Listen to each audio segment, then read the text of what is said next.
Привет! Все мы любим The Long Dark, но кроме режима выживания, где нам предстоит бороться с ужасными условиями дикой природы, в игре есть еще и испытания. Специальные челленджи, созданные разработчиками, чтобы испытать силы игрока в специфических условиях. Одно из таких испытаний называется «Безнадежное спасение». Нам предстоит добраться до вершины Волчьей горы в поиске сигнального пистолета, а затем успеть на вершину маяка, что в зоне запустения. На весь путь у нас есть только 7 дней и ни минутой больше. Пожелайте мне удачи и давайте уже собираться.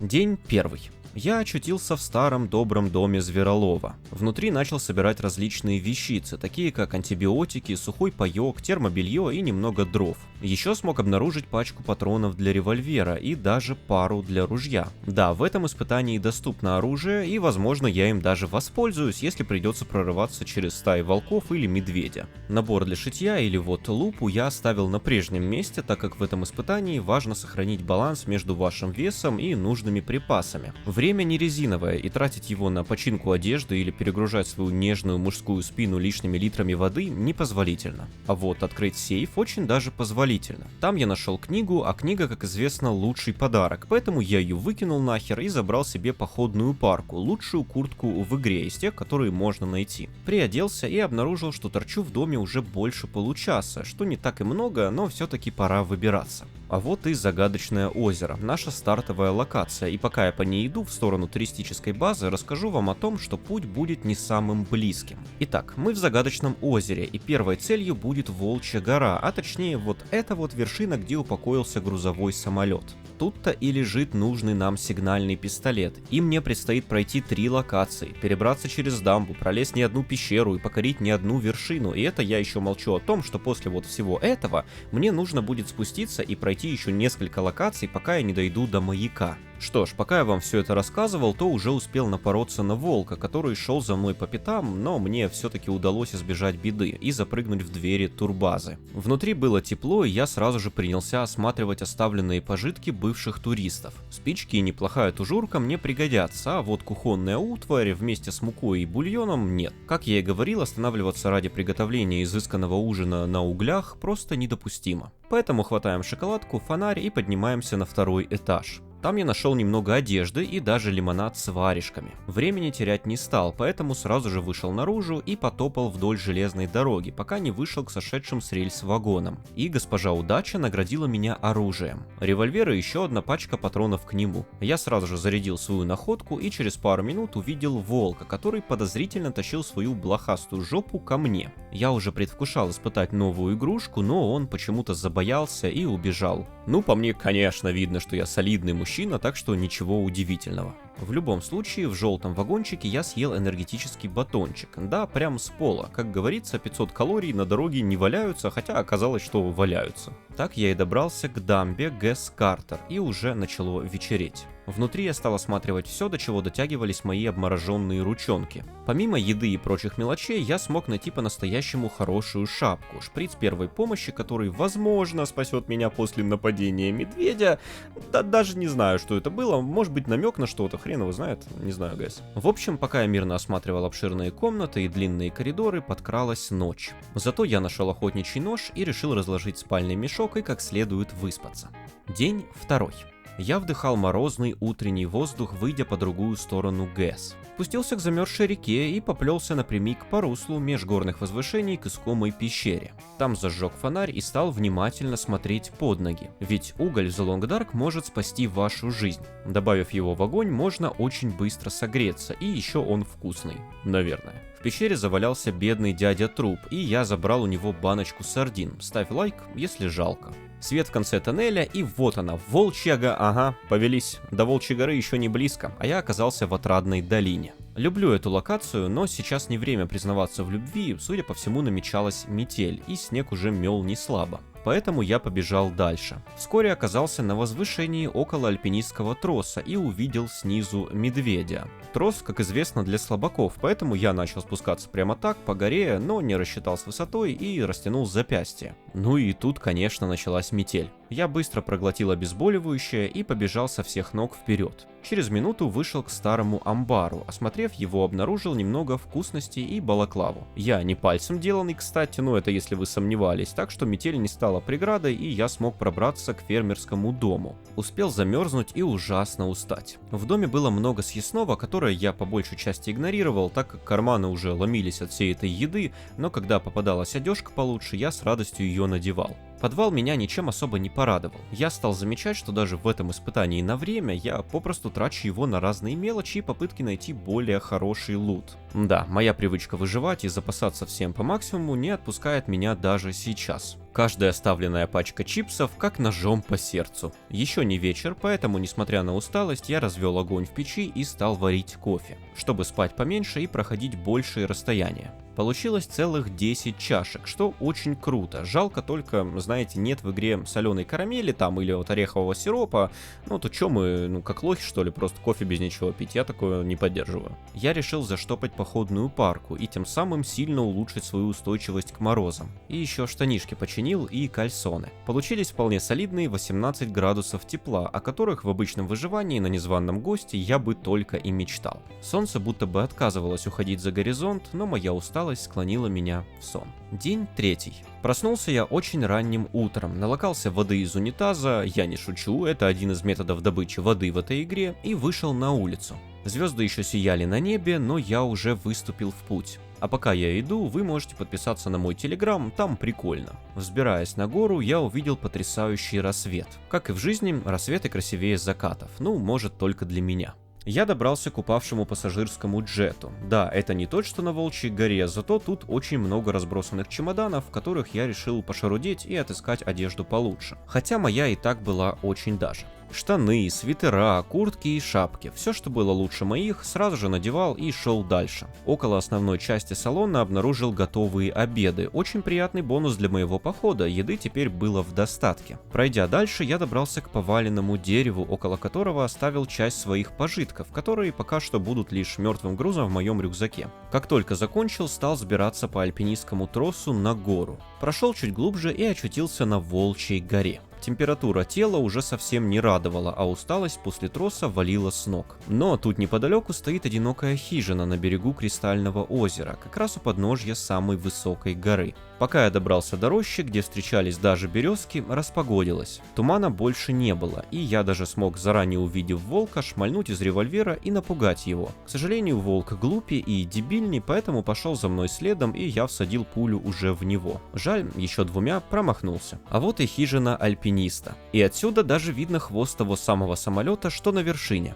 Но оказавшись внутри хижины, я понял, что ложиться спать и тем более греться у костра не хочу. Оказывается, что моя одежда вполне себе держит удар перед этой погодой, и я могу пройти и заночевать чуть дальше. Поэтому я выпил кофе и попёрся вперед. В очередной раз вышел на места обитания волков, но мой револьвер замечательно справлялся с их отпугиванием. Так я и пришел к пещере, где планировал немного отоспаться. Костер разводить не стал, на улице был день, а в пещере вообще почти как в Турции. Через 6 часов я уже вылез наружу, как медведь из своей пещеры. Чуть выше по склону я нашел крутое место для убежища на случай метели. Пользуйтесь, если будете тут проходить. Через какое-то время скитаний по округе я набрел на трос и вскарабкался на новую вершину. Приближалась ночь, так что я залез в большую пещеру, чтобы переждать это время. Но проснулся я очень ранним утром, скорее посреди ночи даже. Было совсем темно, ничего не разглядеть, но я подумал, что время терять себе дороже, и принял вызов судьбы. Из-за метущего со всех сторон снега мне было еще сложнее осознать, куда я вообще иду. Я пытался ориентироваться по деревьям, но в итоге немного заблудился. Пришлось достать факел, с его помощью распалить костер, так как моя температура уже упала ниже положенного, и все-таки дождаться рассвета. Не очень у меня уютное убежище получилось, но в таких условиях, не знаю, пойдет.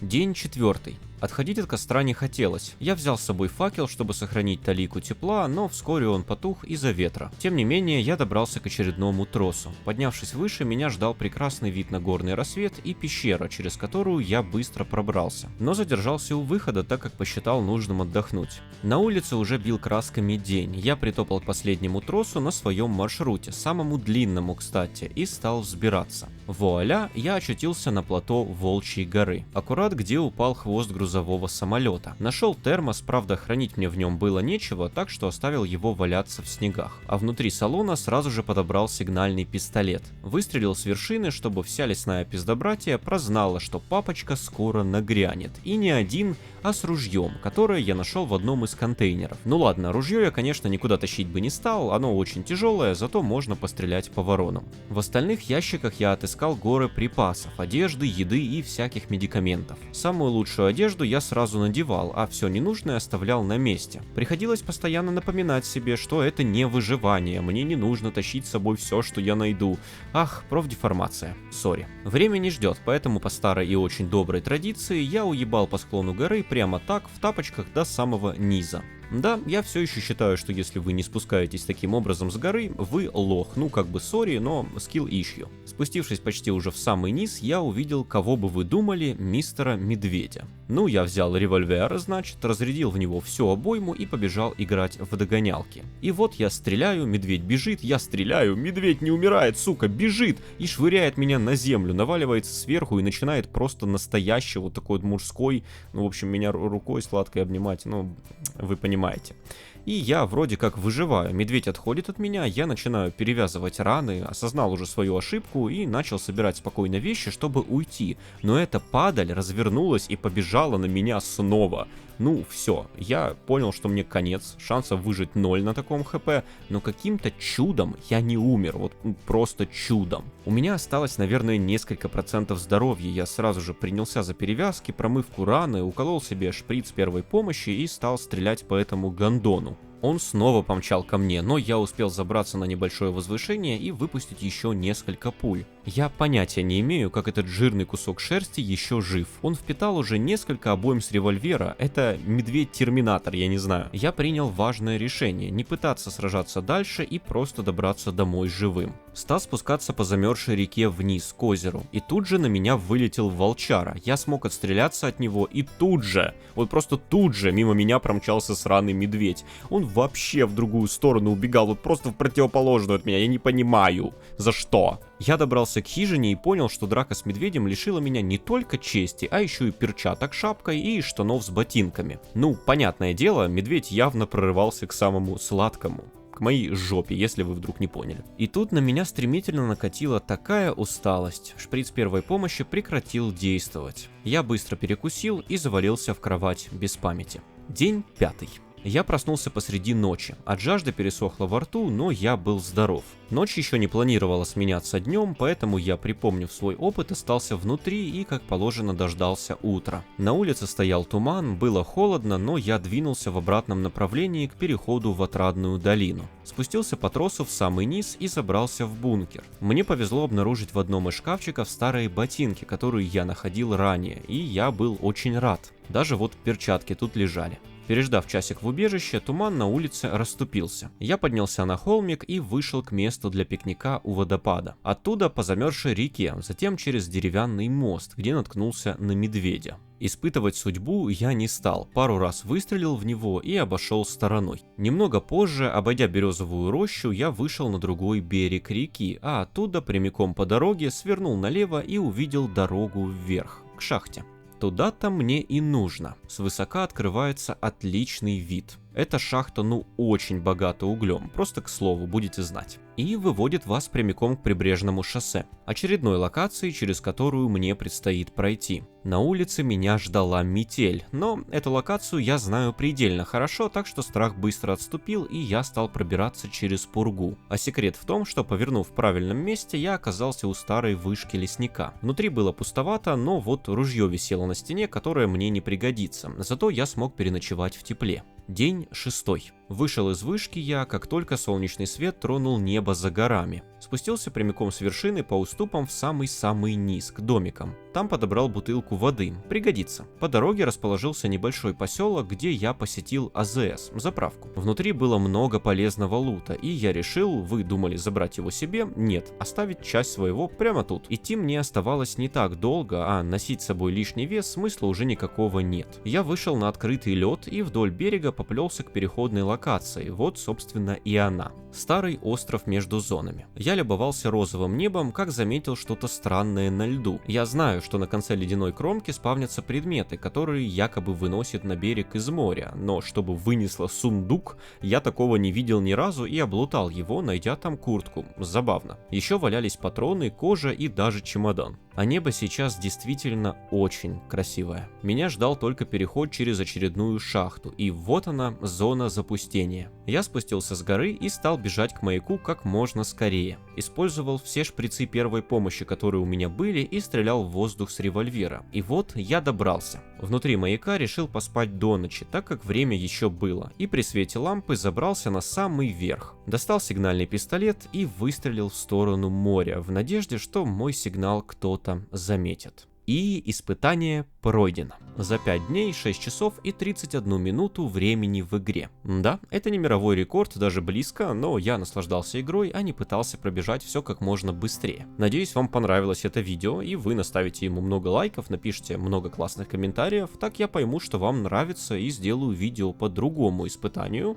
или даже по испытаниям, ведь в игре их еще много. Да, видик получился коротким, но я пытаюсь выйти из творческого, не знаю, кризиса, запора, непонятно. В общем, да. Надеюсь, вы реально лайк видео. И, как обычно, эксклюзивная информация для тех, кто смотрит до конца. Следующее видео это будет 60... Какие 60, блядь? Я вижу число 100, а читаю 60. В общем, 100 дней хардкора в Don't Starve Shipwrecked. Собственно, кораблекрушение. Да, еще хотел бы сказать спасибо. Приходите на мои прямые трансляции, которые будут проходить. Собственно, это замечательное испытание мы прошли на стриме. Мои стримы проходят на Твиче, на Ютубе. Вы можете зайти в вкладку трансляции и увидеть там несколько стримов, которые сохранены. Они не будут удалены. Вы можете их смотреть, наслаждаться. Не знаю, если вам хочется. Почему бы и нет? В общем-то, как-то так. Ставь лайк, если ждешь, и подписывайся на канал. Всех люблю, всех обнял. До скорых встреч и пока-пока-пока-пока.